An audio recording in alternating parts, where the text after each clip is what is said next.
رب اشرح لي صدري ويسر لي أمري واحلل عقدة من لساني يفقهوا قولي رب زدني علما اللهم فقهنا في الدين۔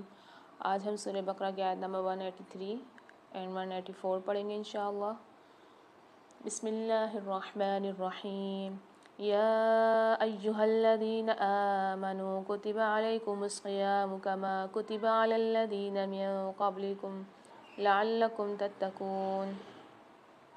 یا ایہا الذین، یہاں پر یا کو کھینچ کے پڑھیں گے 3 سے 4 الف کی مقدار، اور یا دوسرے یا پر مشدد ہے، سختی اور جماؤں کے ساتھ پڑھیں گے الف کے ساتھ ملا کر۔ آمنوا کتب علیکم الصیام کما کتب علی الذین من قبلکم۔ من قبلکم میں نون ساکن کے بعد افہام غنہ کے 15 حروف میں سے قاف آ رہی ہے، یہاں غنہ کر کے پڑھیں گے لعلکم تتقون۔ اب میرے ساتھ پڑھیے۔ یا ایہا الذین آمنوا کتب علیکم الصیام کما کتب علی الذین من قبلکم لعلکم تتقون۔ اس کا ترجمہ کریں گے۔ یا ایہا الذین آمنوا، اے لوگو جو ایمان لائے ہو، کتبہ لکھ دیا گیا، علیکم تم پر، الصیام روزے رکھنا، کما جیسا کہ کتبہ لکھ دیا گیا تھا، علی الذین ان پر جو، من قبلکم تم سے پہلے تھے، لعلکم تاکہ تم، تتقون تاکہ تم متقی بن جاؤ۔ اب اس کی تفسیر کریں گے۔ تو پیاری صالحات، اس آیت میں ہمیں بتایا جا رہا ہے اے ایمان والو تم پر روزہ فرض کیا گیا ہے جیسے تم سے پہلے لوگوں پر فرض کیا گیا تھا تاکہ تم میں تقوی پیدا ہو جائے۔ روزہ کوئی رسم نہیں بلکہ اللہ کا فرض کیا ہوا عمل ہے، جس سے اسکول میں لازمی مضمون ہوتا ہے ویسے ایمان والوں کے لیے روزہ لازمی عبادت ہے۔ تو پیاری صالحات، روزہ سے بھوکا رہنے کا نام نہیں بلکہ دل، سوچ اور عمل کو اللہ کے حکم کے تابع کرنے کی تربیت ہے۔ یہ آیت صاف بتاتی ہے کہ روزہ ایمان والوں پر اللہ کا حکم ہے۔ جیسے دوا کڑوی ہو مگر شفا دیتی، ویسے ہی روزہ مشقت والا مگر روح کی دوا ہے۔ روزہ کوئی نیا حکم نہیں بلکہ ہمیشہ سے تربیت کا ذریعہ رہا ہے۔ جیسے ہر زمانے میں نظم و ضبط کامیابی کی کنجی رہا ہے، ویسے ہی روزہ ہر امت میں اصلاح کا سبب بنا۔ روزہ خواہشات کو کنٹرول کرنا سکھاتا ہے۔ بھوک لگنے کے باوجود حلال چیز چھوڑنا گناہوں سے رکنے کی مشق بن جاتا ہے۔ وَأَمَّا مَنْ خَافَ مَقَامَ رَبِّهِ وَنَهَى النَّفْسَ عَنِ الْهَوَىٰ۔ روزہ انسان کے اندر اللہ کا خوف اور احساس جگاتا ہے۔ اکیلے کمرے میں بھی پانی نہ پینا، یہ یقین ہے کہ اللہ دیکھ رہا ہے۔ روزہ غریبوں اور ضرورت مندوں کا درد سمجھاتا ہے۔ جو خود بھوک برداشت کرے وہ دوسروں کو کھانا کھلانے کی فکر کرتا ہے۔ روزہ غصے اور زبان کو قابو میں رکھنا سکھاتا ہے۔ جھگڑے میں خاموش رہنا روزے کی اصل کامیابی ہے۔ ان اللہ مع الصابرین۔ روزہ اللہ کا حکم ہے، ہر امت کی عبادت ہے، نفس کی اصلاح ہے، تقوی کی تربیت ہے، بھوک سے ہمدردی ہے، صبر کی مشق ہے۔ تو پیاری صالحات، یہ آیت ہمیں سکھاتی ہے کہ روزہ اللہ کے قریب ہونے، نفس کو سنوارنے اور تقوی حاصل کرنے کا راستہ ہے۔ اب ہم سورہ بقرہ کی آیت نمبر 184 پڑھیں گے انشاءاللہ۔ بسم اللہ الرحمن الرحیم۔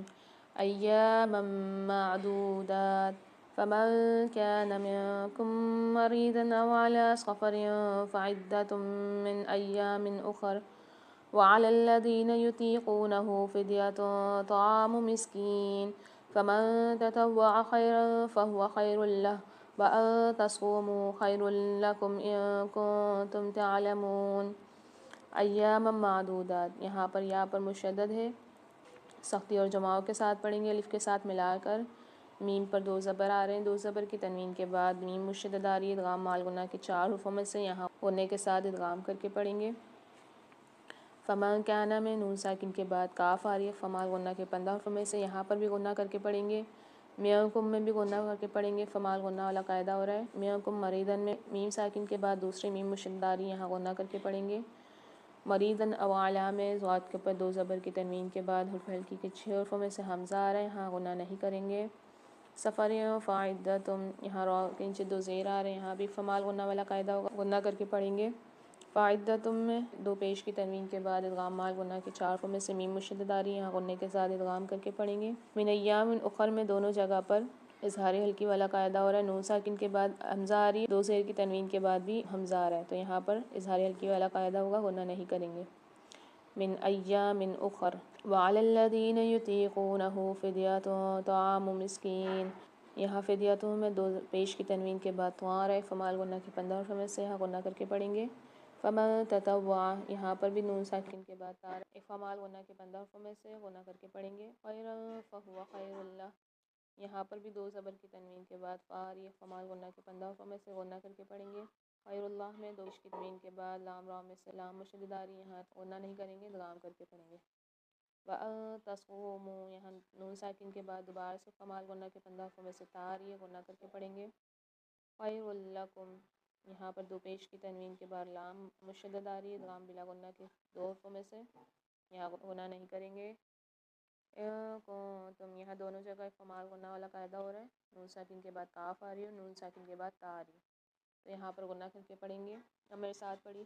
ایاما معدودات، فمن كان منكم مريضا أو على سفر فعدة من أيام أخر وعلى الذين يطيقونه فدية طعام مسكين فمن تطوع خيرا فهو خير له وأن تصوموا خير لكم إن كنتم تعلمون.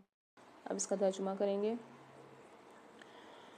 ایام معدودات، دن ہیں گنے چنے. فمن، تو جو کوئی کان منکم ہو تم میں سے مریضاً مریض، او علی سفر یا سفر پر، فعدۃ تو گنتی پوری کرنا ہے، من ایام ان دنوں سے، اخرى دوسرے، وعلی الذین اور ان پر جو یطیقونہ طاقت رکھتے ہوں اس کی، فدیۃ فدیہ ہے، طعام کھانا، مسکین ایک مسکین کا. فمن، پھر جو کوئی تطوع خوشی سے کرے، خیرن کوئی نیکی، فہوا تو وہ، خیر لہ بہتر ہے اس کے لیے، اور یہ کہ تصوم تم روزہ رکھو، خیر لکم بہتر ہے تمہارے لیے، ان کنتم اگر ہو تم تعلمون تم علم رکھتے.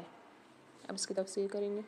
تو پیاری صالحات، یہ آیت ہمیں بتاتی ہے روزے چند گنتی کے دنوں میں سے ہیں، پھر اگر کوئی بیمار ہو یا سفر میں ہو تو وہ دوسرے دنوں میں گنتی پوری کر لے، اور جو روزہ رکھنے کی طاقت نہ رکھیں ان پر فدیہ ہے، ایک مسکین کو کھانا کھلانا، اور جو خوش دلی سے زیادہ نیکی کرے تو اس کے لیے بہتر ہے، اور روزے رکھنا ہی تمہارے لیے بہتر ہے اگر تم جان لو.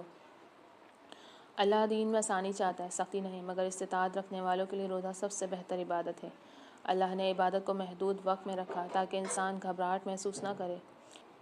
اللہ انسان کی مجبوریوں کو جانتا ہے، جیسے کمزور مریض سے بھاری کام نہیں لیا جاتا، ویسے اسلام بیماری میں آسانی دیتا ہے. عارضی رخصت دائمی چھوٹ نہیں، روزے بعد میں رکھنے ہیں، جیسے چھٹی کا کام بھی بعد میں مکمل کیا جاتا ہے. بوڑھے یا مستقل بیمار افراد کے لیے فدیہ رکھا گیا، جو خود چل نہ سکیں وہ کسی اور کو خدمت کے لیے مقرر کر دے. وعلی الذین یطیقونہ فدیہ، فدیہ سے بڑھ کر خیرات کرنا اللہ کو پسند ہے، فرض کے ساتھ نفل دل کو مزید روشن کر دیتا ہے. استطاعت کے باوجود روزہ رکھنا چھوڑنا خسارہ ہے، جیسے اصلی خزانہ چھوڑ کر معمولی فائدہ لینا. روزے چند دن کے ہیں، دین میں آسانی ہے. یہ آیت ہمیں بتاتی ہے کہ اسلام سہولت والا دین، مگر جو کر سکتا ہو اس کے لیے روزہ ہی سب سے افضل ہے. اللہ نیت، کوشش اور خیر کو دیکھتا ہے، کمزوری پر گرفت نہیں کرتا.